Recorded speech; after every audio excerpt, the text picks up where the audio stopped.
Assalamualaikum warahmatullahi wabarakatuh. Selamat pagi anak-anak. Tetap semangat belajar di rumah ya. Hari ini kita belajar tema 1, subtema 3, pembelajaran 4. Perhatikan penjelasan yang akan Bapak berikan. Wilayah Indonesia terdiri atas pulau-pulau yang membentang dari ujung barat Pulau Sumatera yaitu Sabang sampai ujung timur Papua yaitu Merauke. Indonesia memiliki 17.504 pulau, 16.056 pulau diantaranya sudah memiliki nama baku di PBB. Provinsi yang paling banyak mempunyai pulau adalah Kepulauan Riau, dengan jumlah pulaunya sebanyak 2.408. Pengaruh kondisi geografis Indonesia terhadap budaya masyarakat adalah sangat erat hubungannya. Pengaruh-pengaruh tersebut didasari adanya potensi-potensi kemaritiman dan kepulauan Indonesia. Potensi tersebut seharusnya bisa kita manfaatkan untuk mewujudkan cita-cita bangsa Indonesia. Nah, maka dari itu, masyarakat Indonesia itu terdiri atas ratusan suku bangsa yang tersebar lebih dari 13.000 pulau. Setiap suku memiliki karakteristiknya masing-masing. Salah satu contohnya adalah budaya antara suku bangsa satu dengan yang lain sangat berbeda, seperti bahasa, adat istiadat, tradisi, sistem kepercayaan, dan sebagainya. Nah, ciri keragaman budaya lokal Indonesia dapat dilihat dari hal-hal sebagai berikut yang akan Bapak jelaskan kepada kamu. Yang pertama adalah keragaman suku bangsa. Suku bangsa Indonesia diklasifikasikan menjadi 19 suku bangsa induk. Suku bangsa ini berasal dari Yunan atau Tiongkok Selatan, kemudian berbaur dengan penduduk indigenous dan Indo-Aryan dari Asia Selatan. Yang kedua adalah keberagaman bahasa. Indonesia masuk ke dalam rumpun bahasa Austronesia atau Australia Asia. Rumpun ini terbagi menjadi dua subrumpun, yakni bahasa Austronesia Barat atau Indonesia Melayu dan bahasa Austronesia Timur atau Polinesia. Dari subrumpun bahasa tersebut masih terbagi lagi ke dalam wilayah-wilayah bahasa. Yang ketiga adalah keberagaman religi atau agama. Indonesia memiliki keberagaman agama atau kepercayaan. Di Indonesia itu terdapat 6 agama yang diakui secara resmi oleh pemerintah kita, yaitu yang pertama Islam, yang kedua Katolik, yang ketiga Kristen, yang keempat Hindu, yang kelima Buddha, dan Konghucu. Dan selain itu juga masih banyak masyarakat Indonesia yang masih memegang teguh adat istiadat mereka dari zaman dahulu, sehingga tidak menutup kemungkinan dari beberapa masyarakat Indonesia yang tersebar di Kepulauan Indonesia masih mempunyai agama atau aliran-aliran kepercayaan. Yang keempat adalah keberagaman seni dan budaya. Sebanyak 13.000 lebih wilayah Indonesia itu terdiri dari kepulauan. Setiap daerah atau pulau memiliki beragam budaya yang berbeda dari daerah yang satu dengan yang lainnya. Budaya yang dapat kita lihat dari suatu daerah itu seperti adat istiadat. Nah, yang kita bahas ini atau yang kamu lihat dalam gambar adalah salah satu kekayaan bangsa Indonesia.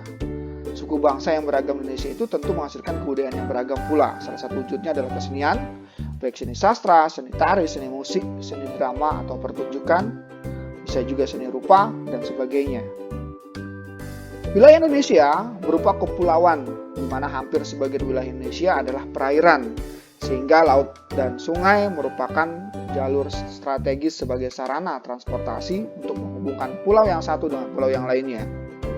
Karena luasnya perairan Indonesia disebut sebagai negara maritim. Karena 70% wilayah Indonesia adalah perairan, sedangkan 30% adalah daratan. Sehingga jenis transportasi yang digunakan yang paling banyak oleh masyarakat kita adalah kapal laut dan pesawat terbang. Karena dua moda transportasi tersebut dinilai lebih ekonomis dan lebih menghemat waktu untuk masyarakat pergi ke satu pulau ke pulau yang lainnya. Nah, di jalur darat dapat kita gunakan akomodasi yang berupa kereta api, bis, mobil, dan motor. Nah, Keempat moda transportasi ini yang sering kita temukan atau sering kita gunakan dalam kehidupan sehari-hari. Pesawat menjadi alat transportasi penghubung antar pulau, didukung dengan sarana pendukung. Nah, sarana pendukung untuk pesawat adalah tersedianya bandara udara atau bandara yang mampu menampung pesawat-pesawat besar maupun pesawat kecil. Nah, di pulau-pulau kecil, dibangunlah lapangan udara untuk menampung pesawat-pesawat kecil atau pesawat perintis. Nah, berikut nama-nama bandara di Indonesia. Di daerah Solo ada bandara yang namanya Adi Sumarno. Di Yogyakarta ada Adi Sucipto. Di Semarang ada Ahmad Yani. DKI Jakarta bandaranya bernama Halim Perdana Kusuma. Di Batam bandaranya bernama Hang Nadim. Di Bali bandaranya bernama I Gusti Ngurah Rai. Di Surabaya bandara bernama Juanda. Aceh Sultan Iskandar Muda, Bandung mempunyai bandara yang bernama Hussein Sastra Negara, di Medan bandaranya bernama Kuala Namu, di Padang bandaranya bernama Minangkabau, dan di Banten yang paling terkenal adalah Soekarno-Hatta. Sedangkan di Jayapura, bagian timur Indonesia, bandara yang terkenal adalah Sentani. Sedangkan kapal laut yang menjadi alat transportasi penghubung antar pulau harus didukung dengan ketersediaan pelabuhan yang memadai. Ketersediaan pelabuhan yang memadai dalam jumlah kapal yang banyak bisa meningkatkan mobilitas masyarakat antar pulau. Transportasi kapal dirasa masih lebih murah jika dibandingkan dengan menggunakan pesawat. Sehingga masyarakat lebih memilih menggunakan kapal laut untuk berpergian antar pulau. Nah, berikut nama-nama pelabuhan Indonesia. Di daerah Medan ada pelabuhan yang bernama Belawan. Nah, di Padang ini yang sangat terkenal adalah Pelabuhan Teluk Bayur. Nah, di Riau ada nama pelabuhan yang namanya Bengkalis, Palembang pelabuhan yang bernama Palembang, Surabaya bernama Tanjung Perak, sedangkan di Bali pelabuhan yang bernama Benoa, di Lampung namanya Panjan. DKI Jakarta yang paling terkenal adalah Pelabuhan Tanjung Priok, dan di Semarang pelabuhan yang sangat terkenal adalah Tanjung Mas. Sekian penjelasan yang Bapak berikan kepada kamu. Bapak harap kamu bisa mengerti dan memahami materi yang Bapak ajarkan hari ini. Silakan mengerjakan evaluasi yang Bapak berikan. Cukup sekian. Wabillahi taufiq wal hidayah. Wassalamualaikum warahmatullahi wabarakatuh.